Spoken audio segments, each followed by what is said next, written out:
Lembah Kelang semestinya 91.1 sekarang ya. Baik, kepada para pendengar semua di rumah dan juga Zulfi di SKPM pada ketika hari 3 maut seorang kritikal 9 cedera pun kembali di pulau perhentian.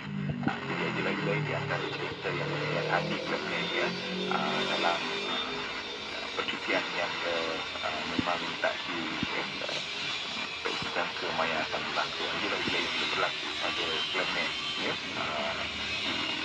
Ucapkan salam takziah lah ya kepada keluarga terlibat dalam insiden pun terbalik di pulau perhentian.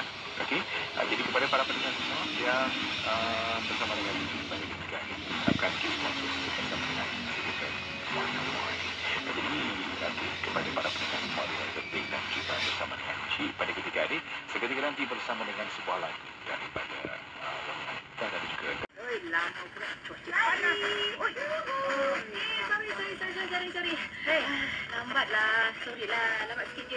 Senang kau cakap. Kau tahu cuaca ni lah panas. Aku tengok kau lagi panas. Itu kau tahu. Sorry lah. Ni kau nampak air kat tangan aku ni. Aku rasa nak curah-curah je air atas kepala kau, tahu tak? Jangan curah dekat atas kepala aku. Apa kata bagi air tu? Biar aku minum. Okey, sikit kerongkong aku ni. Okey, dia baik. Kau bagi sikit bagus.